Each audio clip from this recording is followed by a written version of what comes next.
एक छोटी सी हर्ब है जिसको बातू कहते हैं। इसको मरीज साग बनाकर खाए, इसके साथ और कोई चीज़ ना बनाए, कोई सब्जी ना बनाए। अगर बनानी है तो बहुत ही कम बनाए टेस्ट के लिए। तो इसका साग खाना है, सुबह शाम थोड़ा खा लें।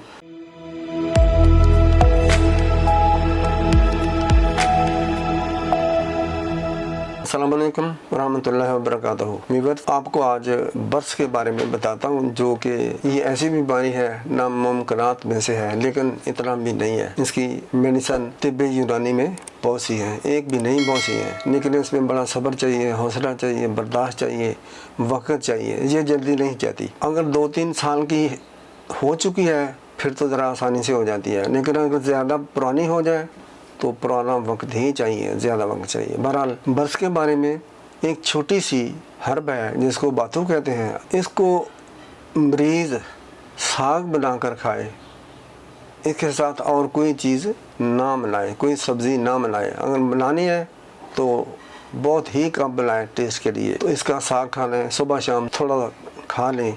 अगर ज़्यादा खाया तो पेचिश टटियाँ या इसहाल हो सकते हैं, इस वजह से सोच समझ कर खाएँ।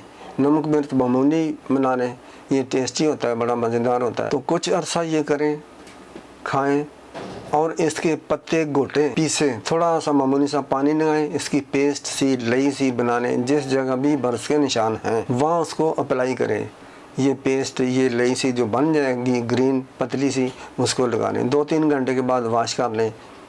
ना चुभन होगी, ना दर्द होगी, ना तकलीफ़ होगी। ये रोज़ाना करना पड़ेगा, रोज़ाना करें, खाएं भी और लगाएं भी। तो अल्लाह करीम इससे शिफा देता है, बर्स ख़त्म हो जाता है, मबरूस को खुशी होगी इंशाअल्लाह, और शिफा हो जाती है। अस्सलाम वालेकुम रहमतुल्लाहि व बरकातहू। जाते हुए सब्सक्राइब करें मेरा चैनल, ताकि दूसरे लोग भी और आप भी उससे मुस्तफ़ीज़ हों, सवाब हासिल करें, लोग शिफा हासिल करें। थैंक यू, शुक्रिया।